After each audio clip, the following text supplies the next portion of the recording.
지식의 놀이터다? 당신이 찾던 지식교양? 공평한 뉴스, 국민의 시선? 파격적인 아이디어와 상상력으로 뉴스를 디자인하는 시선뉴스입니다.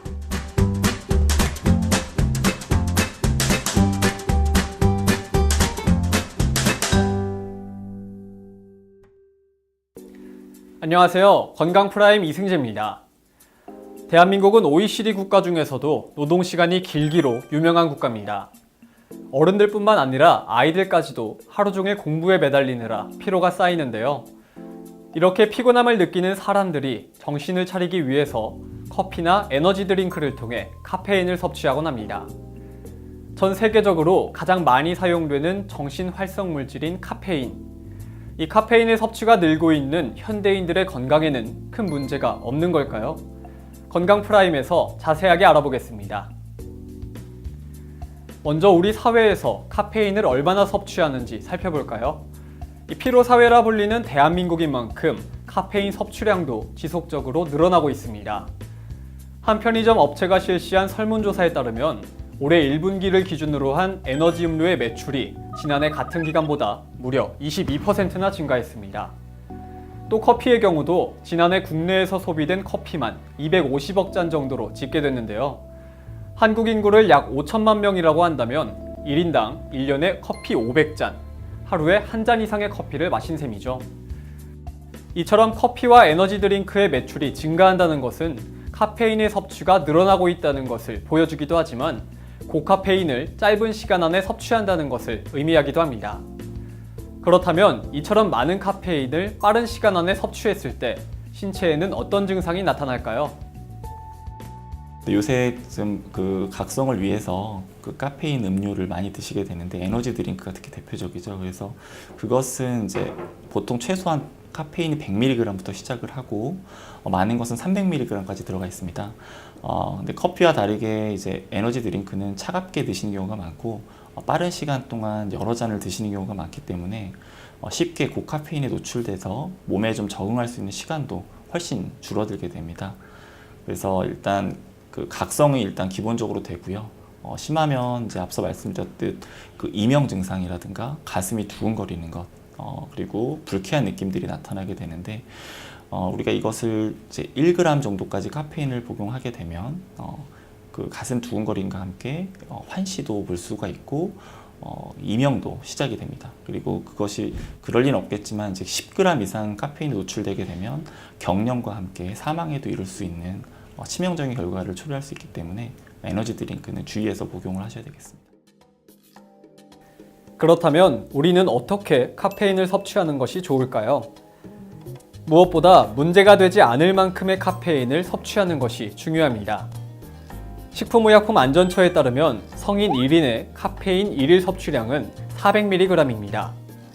하지만 임산부의 경우 300mg 이하, 어린이와 청소년은 체중 1kg당 2.5mg 이하입니다.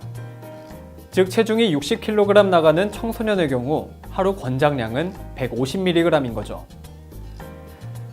우리가 평소에 마시는 드립커피에는 120mg, 에스프레소에는 160mg, 그리고 에너지 드링크에는 적게는 100mg에서 많게는 300mg의 카페인이 함유되어 있습니다. 따라서 어린이나 청소년의 경우 에너지 드링크 한 캔만 마셔도 이미 카페인 1일 권장 섭취량을 넘어서게 됩니다. 어른들의 경우라도 에너지 드링크와 커피를 하루에 같이 마신다면 권장 섭취량을 넘게 먹는 것이죠. 따라서 평소에 과도한 카페인을 섭취하지 않기 위해서는 섭취하는 제품의 카페인 함유량을 확인하는 것이 좋습니다. 간혹 술자리에서 이 에너지 드링크와 술을 섞어서 마시는 분들도 있습니다. 이 카페인은 알코올과 함께 간에서 대사되기 때문에 함께 마시면 간에 큰 무리가 올 수도 있습니다. 또 카페인의 각성, 흥분 효과 때문에 심한 흥분 상태나 불안한 느낌이 올라올 수도 있으니까 술과 카페인을 함께 섭취하는 것은 피하는 것이 좋습니다. 사실 이 카페인은 적당량만 섭취한다면 우리 몸에 이로운 물질입니다. 운동을 하기 전에 카페인을 섭취하면 오히려 기초 대사량을 높여 체중 감량을 도와주죠. 그리고 하루에 커피 한 잔에서 3잔을 마실 경우 임신한 여성의 사산 위험률이 60%나 감소했다고 합니다. 또 최근에는 커피를 마시는 사람이 그렇지 않은 사람에 비해 결장암에 걸릴 위험이 감소하고 또 학습과 기억을 관장하는 뇌세포 증가에도 영향을 준다는 보고가 있었습니다. 하지만 현대인들이 피로를 이겨내기 위해 과도하게 카페인에 의존하다 보니 문제가 생기는 것이겠죠. 그렇다면 견디기 힘든 피로를 카페인에 의존하지 않고 풀 수 있는 방법은 없을까요? 전문가에게 물어봤습니다. 일단은 이제 낮에 쌓인 피로를 풀기 위해서 그 수면을 취하는 게 물론 중요하겠지만 사실 현대인들이 절대적인 수면 시간이 많이 부족한 건 사실입니다. 그래서 그런 부분을 해결하기 위해서는 일단 집중력이 가장 높은 시간, 즉 오전 시간이나 이럴 때 가장 중요한 일들을 좀 배정을 해서 그 일들을 좀 하는 게 중요하겠고, 집중력이 좀 떨어지는 시간에 이제 남은 중요도가 좀 떨어지는 일들을 배정을 해서 그렇게 적절히 일 배분을 하는 게 중요하겠고요. 그리고 이제 적절하게 이제 운동을 하는 것이 중요하겠는데, 일주일에 한 3일 이상 유산소 운동을 좀 적절히 해서 그런 피로에 대해서 저항력을 키우는 것이 중요하겠습니다. 그 밖에 이제 뭐 명상이라든가 이완요법, 그리고 뭐 마음챙김 수련 같은 걸 통해서 자기만의 어떤 이완하는 방법을 좀 갖고 있는 것도 스트레스로 인한 피로를 푸는데 중요할 수가 있겠습니다. 네. 그리고 뭐 비타민이라든지 비타민 C가 주로 중요한데요. 비타민 C 그리고 이런 걸 잘 섭취할 수 있는 과일들을 잘 섭취하는 것도 피로를 줄이는 데 도움이 많이 될 겁니다.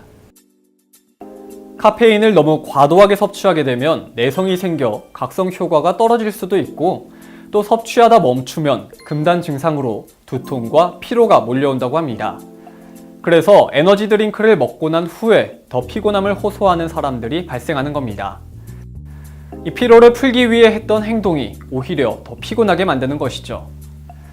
따라서 이 피곤함이나 졸음으로 인해 학업이나 업무를 하기 힘들다면 카페인을 찾을 것이 아니라 오늘 방송에서 소개해드린 방법들을 이용해보는 것은 어떨까요? 현대인들이 올바른 방법으로 피로를 풀고 또 개운하게 하루를 보낼 수 있길 바라면서 저는 다음에 더 알찬 건강 정보로 찾아오겠습니다. 건강 프라임에서는 질병에 대한 여러분의 사연이나 의견을 받습니다. 많은 제보 바랍니다.